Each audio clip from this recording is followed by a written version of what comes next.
Hello everyone, you are watching Naresh IAS Academy YouTube channel. Now I am going to discuss next part on history MCQs. We are targeting the SSC exam, CDS, ND and SSN Commandant exam, and you can get further more important questions from our website, the Naresh IAS Academy, and the standards of these questions which I am going to describe is very easy and simple, but as a general knowledge we must know about this. And for the Hindi medium students, we have already described the Indian Constitution completely in 166 videos, and so many questions and the information regarding the exams, so you should contact our website. नमस्कार दोस्तों, भारतीय इतिहास पर कुछ objective question answer की एक series हम प्रस्तुत कर रहे हैं, और इस सीरीज के माध्यम से इतिहास पर एक सतही जानकारी, सरल प्रश्न प्रस्तुत किए जा रहे हैं, और अधिक स्टैंडर्ड क्वेश्चंस आप हमारी वेबसाइट से प्राप्त कर सकते हैं. पहला क्वेश्चन है, in which language did the Mughal emperor Babur write his autobiography? Mughal सम्राट बाबर ने अपनी जीवनी किस भाषा में लिखी?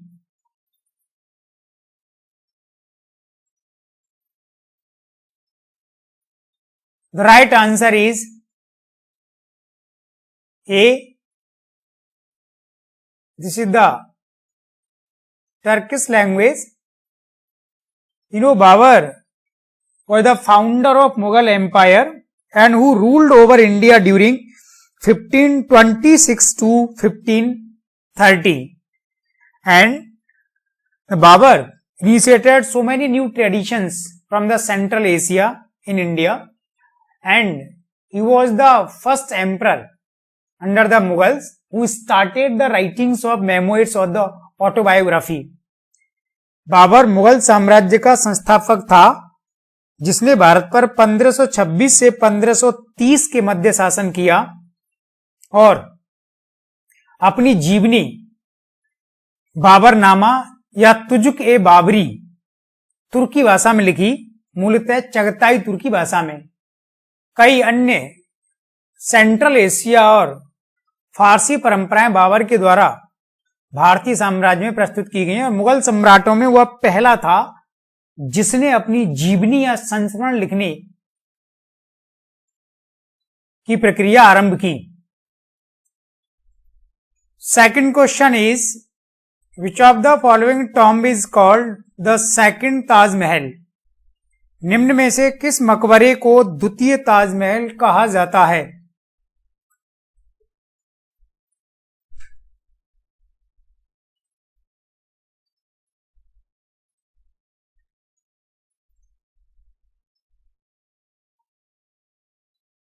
The right answer is A. This was the बीबी का मकबरा और tomb of Rabi'a-ud-Dawrani. You know the term Bibi refers to the wife of Mughal Emperor Aurangzeb. She was Rabi'a-ud-Dawrani, and Aurangzeb built this tomb in Aurangabad district, Maharashtra, and it is said it is a replica of the Taj Mahal. That's why it's called the second Taj Mahal. बीबी का मकबरा औरंगजेब की पत्नी, मुगल सम्राट औरंगजेब की पत्नी रबिया-उद-दौरानी का मकबरा है, जो औरंगजेब ने महाराष्ट्र के औरंगाबाद जिले में बनवाया, और इसको यह उपाधि इसलिए दी गई है क्योंकि इसमें ताजमहल की नकल की गई है. ताजमहल को कॉपी करने का प्रयास किया गया है, लेकिन पूरी तरह से हुआ नहीं है.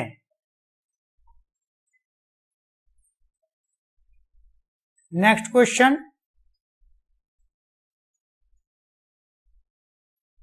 When did Akbar introduce Deen A Ilahi religion? दीन ए इलाही धर्म अकबर ने कब आरंभ किया?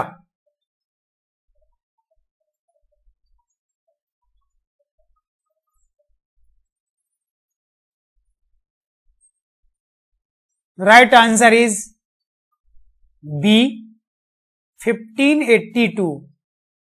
You know Akbar was the Mughal emperor during 1556 to 1605, and Akbar started Sulh-e-Kul, a policy of universal religion, and who established Ibadat Khana at Fatehpur Sikri, and the discussion at Ibadat Khana finally concluded in the form of Deen-e-Ilahi in 1582. तो दीन-ए-इलाही धर्म अकबर के द्वारा 1582 में आरंभ किया गया। अकबर जो मुगल सम्राट था 1556 से 1605 अवधि के बीच में भारत पर शासन किया। अकबर ने अपनी सुलह-ए-कुल नीति के तहत फतेहपुर सीकरी में एक इबादत खाना स्थापित किया था, जहां पर सभी धर्मों के गुरुओं के साथ डिस्कस किया गया और उसके निष्कर्ष के रूप में अकबर ने इस धर्म को आरंभ किया और एकमात्र हिंदू बीरबल था जिसने इस धर्म को स्वीकार किया था। Next question is which Mughal emperor is called जिंदा पीर? किस मुगल सम्राट को जिंदा पीर कहा जाता है?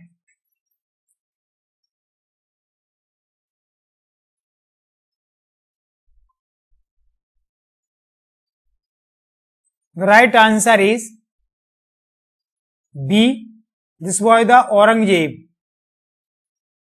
Aurangzeb ruled over India during 1658 to 1707, and Aurangzeb was the literally followers of Shariat and Quran and the Naqshbandi Sufi sect.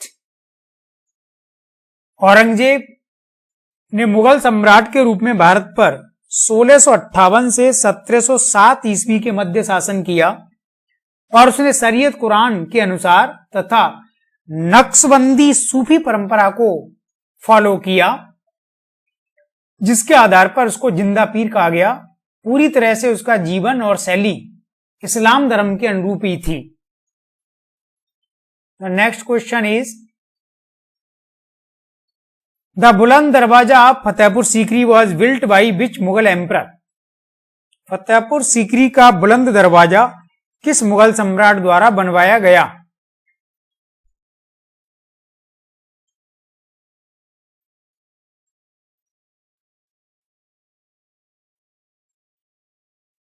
Right answer is D. Mughal emperor Akbar built the बुलंद दरवाजा at Fatehpur Sikri. Fatehpur Sikri now is a tehsil of Agra district of Uttar Pradesh.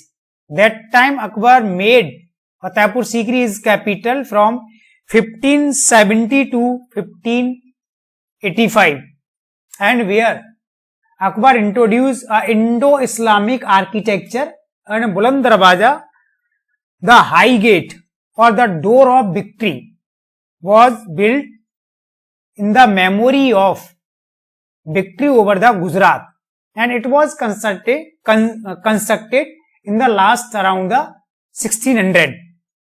बुलंद दरवाजा फतेहपुर सीकरी में मुगल सम्राट अकबर के द्वारा बनवाया गया।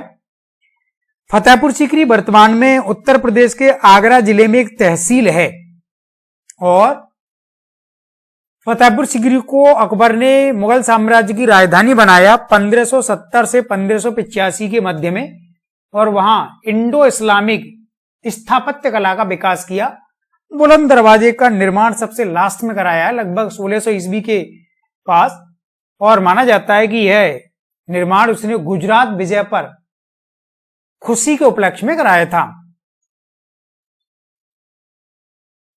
Next question, Arjun Dev the fifth guru of Sikhism was assassinated on the orders of which Mughal emperor? Sikh धर्म के 5वें गुरु अर्जुन देव की हत्या किस मुगल सम्राट के आदेश पर की गई?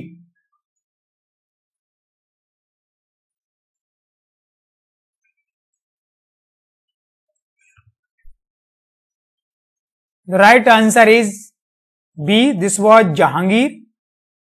Jahangir was the son of Akbar and who ruled over India 1605 to 1627. And we know Akbar made a healthy relationship with the Sikh community, but during the Jahangir, the relationship turned into the bitterness and the high degree of enmity was seen. Jahangir ordered to kill the Arjun Dev, the fifth Guru. Jahangir Mughal सम्राट अकबर का पुत्र था जिसने भारत पर 1605 से 1627 ईस्वी के मध्य शासन किया। अकबर ने सिख समुदाय के साथ मित्रतापूर्ण संबंधों का निर्वहन किया था। वहीं जहांगीर के समय में ये संबंध शत्रुतापूर्ण हुए और जहांगीर के आदेश पर ही गुरु अर्जुन देव की हत्या की गई थी। Next question is the red fort of Delhi was built by which Mughal emperor? Delhi का लाल किला किस मुगल सम्राट द्वारा बनवाया गया?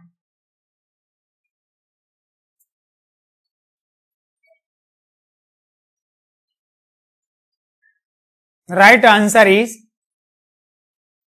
सी, this was the Shahjahan. Shahjahan was the son of Mughal emperor Jahangir and Shahjahan ruled over India from 1627 to 1657. And who built Red Fort in Delhi? Mainly, Red Fort was the part of a layout or construction of the entire Delhi, and which was called the Shahjahanabad. And this was the symbol of Mughal strength in India. Red fort यानी लाल किला का निर्माण मुगल सम्राट शाहजहां के द्वारा कराया गया। शाहजहां मुगल सम्राट जहांगीर के पुत्र थे और शाहजहां ने भारत पर 1627 से 1657 के मध्य में शासन किया है। शाहजहां ने पूरी दिल्ली के निर्माण का एक प्लान तैयार किया और इसका निर्माण शाहजहानाबाद के रूप में कराया और बाद में लाल किले को उसका एक अभिन्न अंग बनाया गया जो बाद में भारत में मुगल सत्ता का प्रतीक बना। Next question, who was defeated by Akbar in the second battle of Panipat? Akbar ने पानीपत के द्वितीय युद्ध में किसको पराजित किया था?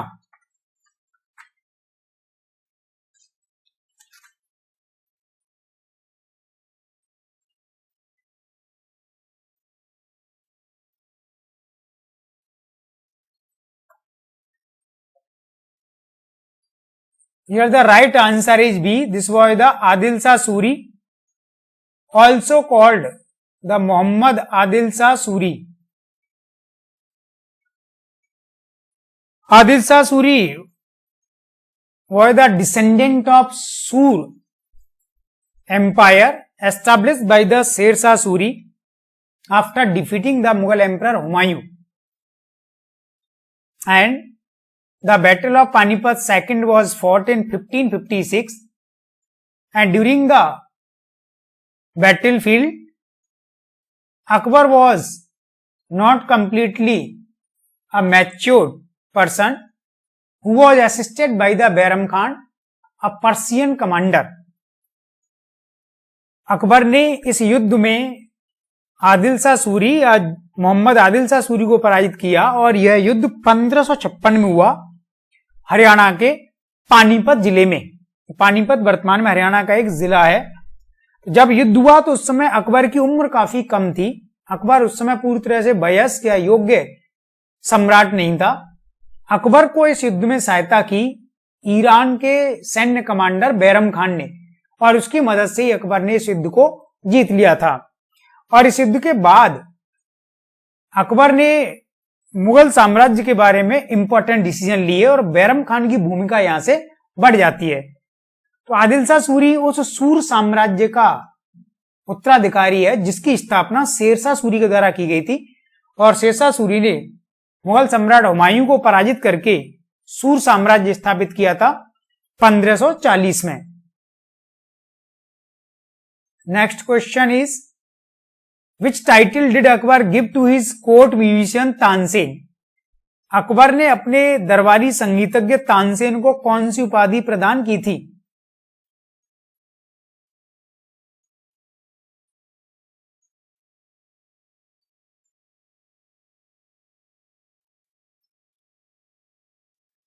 The right answer is D.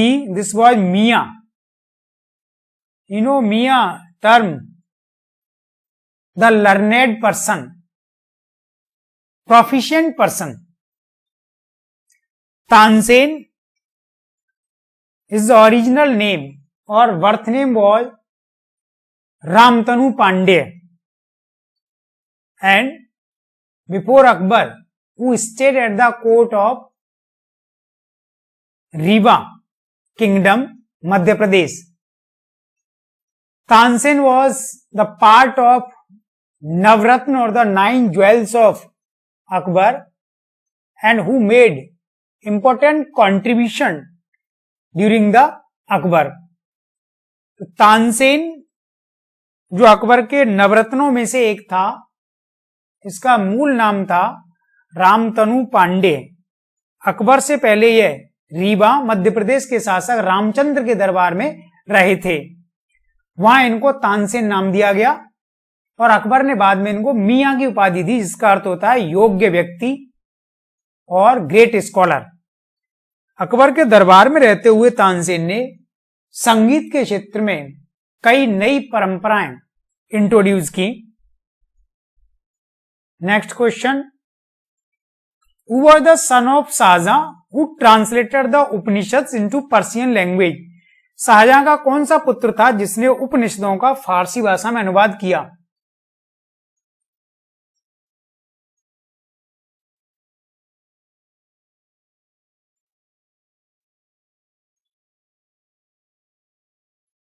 The right answer is B.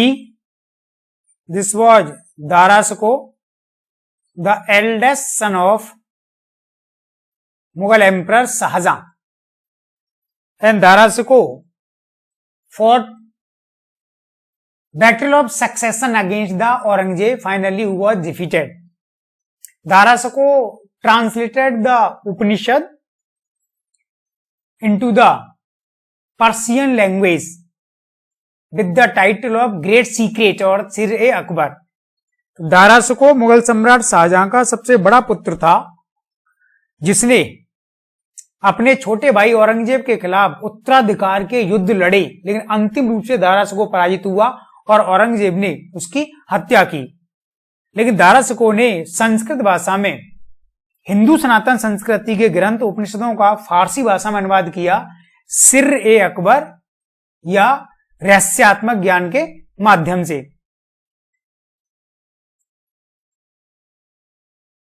अगला question, when was the battle of Haldighati between Maharana Pratap and Akbar? Maharana Pratap Akbar के मध्य हल्दीघाटी का युद्ध कब हुआ?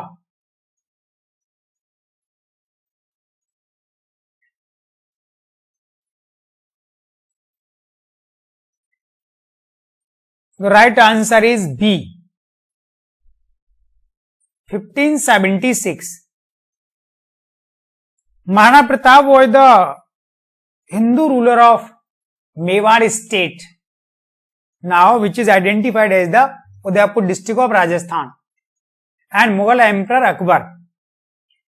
There was a matter of subordination or to join the friendly alliance of Akbar. Mahana Pratap absolutely refused to surrender or to accept the proposal given by the Akbar, and finally Mahana Pratap and Akbar entered into the battlefield, and which is called the Battle of Haldighati now. From the side of Akbar, it was led by the Man Singh, the ruler of Amer states, and finally Akbar got victory in the battlefield. तो महाराणा प्रताप मेवाड़ के हिंदू शासक थे, जिन्होंने अकबर की अधीनता को और मित्रता के प्रस्ताव को स्वीकार नहीं किया था, और अंतिम रूप से दोनों के बीच में यह युद्ध हुआ, जिसमें अकबर की तरफ से सेना का नेतृत्व आमेर के शासक मानसिंह ने किया था और अकबर को अंतिम रूप से इस युद्ध में सफलता प्राप्त हुई। Next question, which Rajput princely state first established matrimonial relations with the Mughals? सर्वप्रथम किस राजपूत रियासत ने मुगलों के साथ वैवाहिक संबंध स्थापित किए?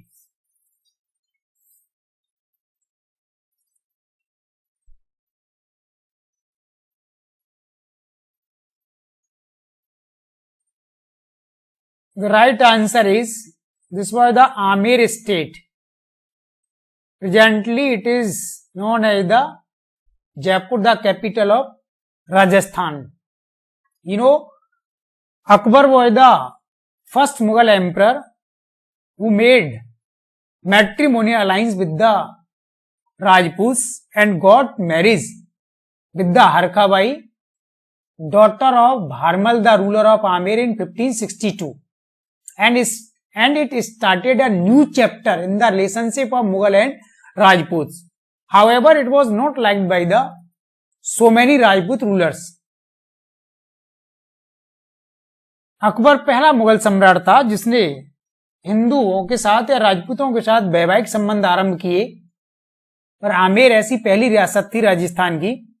आमेर के शासक जो भारमल थे, उन्होंने अपनी बेटी हरकाबाई का विवाह अकबर के साथ किया और यह विवाह जयपुर के पास सांगानेर क्षेत्र में 1562 ईस्वी में हुआ, जिसने मुगल और राजपूतों के संबंधों में एक नए चैप्टर को आरंभ किया। यद्यपि इसके कारण कई प्रकार की समस्याएं भी इसमें उत्पन्न हुई। Next question, who was the architect of Taj Mahal built by Shahjahan? Shahjahan द्वारा निर्मित ताजमहल का वास्तुकार कौन था?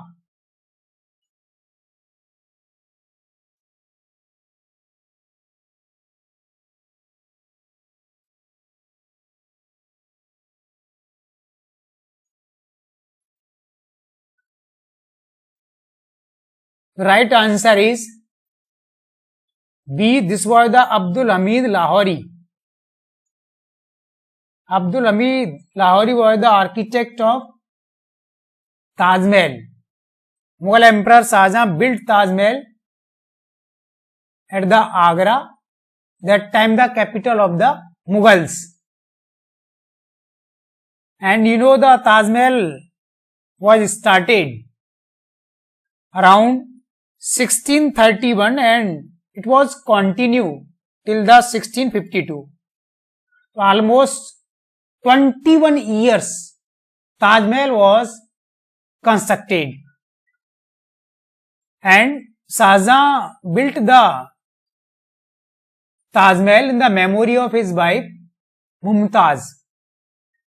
शाहजहां ने ताजमहल का निर्माण उस समय मुगलों की राजधानी आगरा में कराया और इसके वास्तुकार अब्दुल हमीद लाहौरी थे। ताजमहल का निर्माण शाहजहां ने 1631 में आरंभ किया और 1652 में यह पूरा हुआ। लगभग 21 साल तक लगातार ताजमहल का निर्माण कार्य हुआ और शाहजहां ने इस ताजमहल का निर्माण अपनी पत्नी मुमताज महल की याद में कराया था। Next question, eight which place did Aurangzeb imprison Chhatrapati Shivaji? Aurangzeb ने छत्रपति शिवाजी को बंदी बनाकर किस स्थान पर रखा था?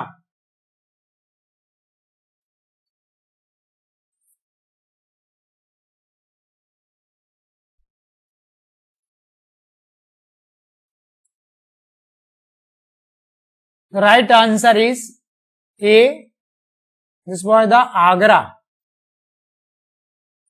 You know, Chhatrapati Shivaji was the ruler of Maratha Empire and Shivaji started rule from his capital Raigad.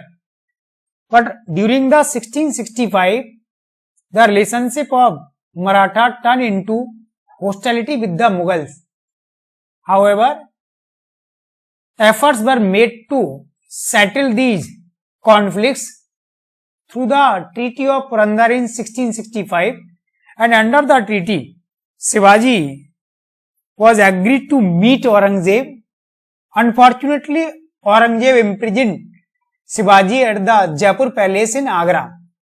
Chhatrapati Shivaji Maratha साम्राज्य के शासक थे जिन्होंने अपनी राजधानी रायगढ़ से शासन आरंभ किया था। 1674 में शिवाजी महाराज ने उपाधि धारण की, लेकिन मुगल सम्राट औरंगजेब के खिलाफ उनका विवाद लंबे समय से बना हुआ था। 1665 की पुरंदर की संधि के बाद शिवाजी औरंगजेब से मिलने के लिए एग्री हुए, और जब वो मिलने आए तो औरंगजेब ने उनको धोखे से बंदी बना लिया और राजधानी आगरा के जयपुर महल में उनको रखा गया था, और बड़ी मुश्किल से बाद में शिवाजी महाराज उस महल से निकाले गए और फिर वो अपने साम्राज्य वापस पहुंचे। Next question, which was the capital of Chhatrapati Shivaji Maharaj? Chhatrapati Shivaji Maharaj की राजधानी कौन सी थी?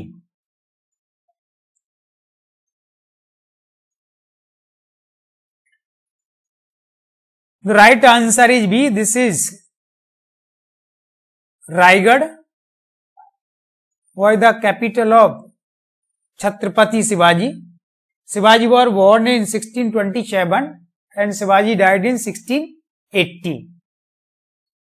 Shivaji organized the Maratha peoples and established the empire, and who introduced the Maratha culture, the Maratha values, and Shivaji had to fight against the Aurangzeb and the other rival powers in the South India. Shivaji Maharaj का जन्म 1627 में हुआ। 1680 में शिवाजी महाराज की मृत्यु हुई। रायगढ़ उनकी राजधानी थी। मराठा लोगों को मिलाकर के उन्होंने एक साम्राज्य खड़ा किया और मराठा संस्कृति और मूल्यों का जब प्रचार प्रसार किया तो दक्षिण भारत उत्तर भारत की मुस्लिम शक्तियों के साथ उसका सामना हुआ। इनमें मुगल सम्राट औरंगजेब सबसे प्रमुख था। Next question, on the orders of which Mughal emperor Tegh Bahadur the 9th Guru of Sikhism was assassinated? किस मुगल सम्राट के आदेश पर सिख धर्म के 9वें गुरु तेग बहादुर की हत्या की गई थी?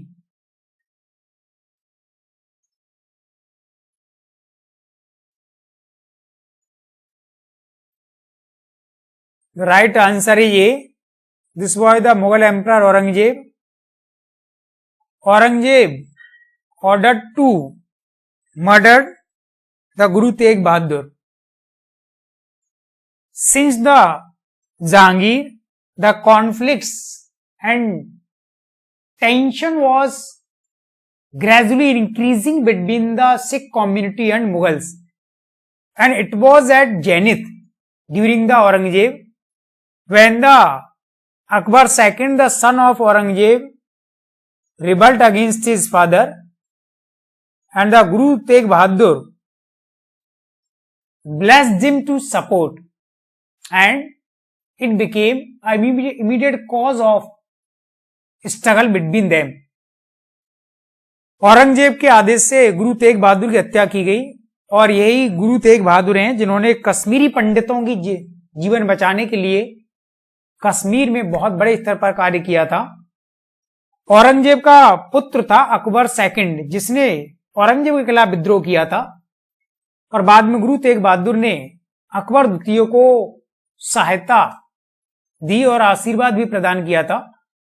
औरंगजेब ने इस बात से नाराज होकर के गुरु तेग बहादुर की हत्या कराई।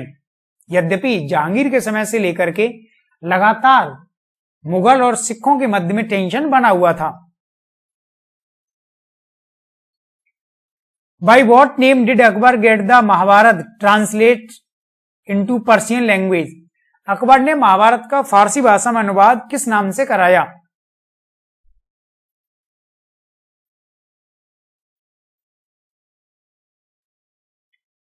Right answer is C. This was the Razmnama. The term Razmnama means book of battles. Akbar was highly interested about the Hindu Sanatan culture, and who showed his interest in the Hindu literature. And finally, the Mahabharata translated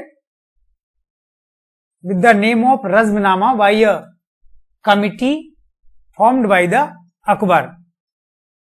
तो मुगल सम्राट अकबर ने भारतीय संस्कृति, हिंदू सनातन संस्कृति के प्रति एक respect रखा और रामायण महाभारत को लिटरली समझना चाहता था अकबर, इसलिए उसे फारसी भाषा में ट्रांसलेट कराया एक कमेटी के द्वारा जो अकबर ने बनाई थी, जिसके अध्यक्ष बदायूं थे। तो रज़्मनामा, जिसे युद्धों का इतिहास कहा जाता है, ये महाभारत का फारसी भाषा में अनुवाद था, क्योंकि अकबर को फारसी भाषा उस समय समझ में आती थी। Next question, which Englishman arrived first in Akbar's court? कौन सा अंग्रेज सर्वप्रथम अंग्रेज के दरबार में आया था?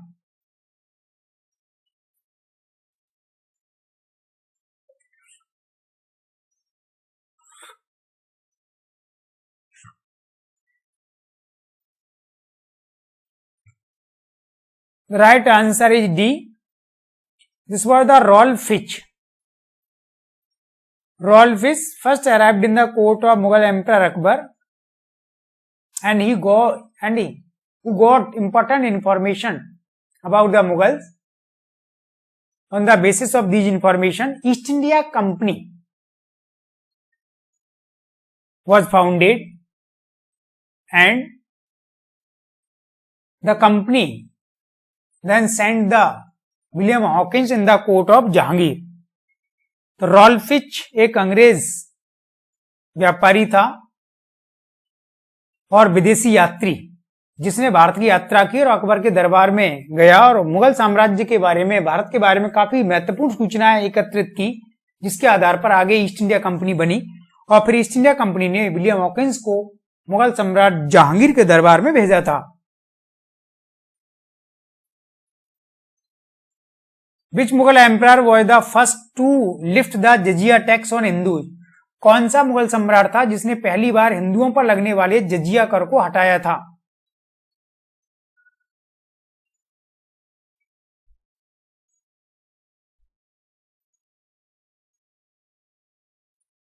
This was the Mughal emperor Akbar. Right answer is C.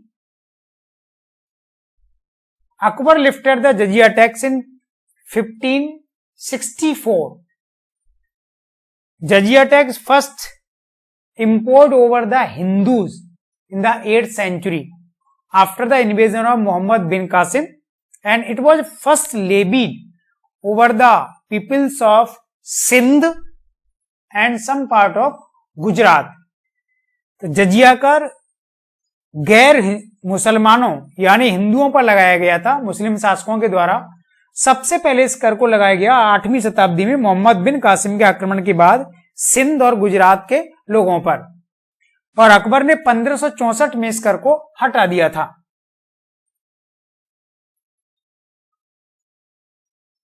Next question, famous painter Ustad Mansur resides in the court of which Mughal emperor? प्रसिद्ध चित्रकार उस्ताद मंसूर किस मुगल सम्राट के दरबार में निवास करता था?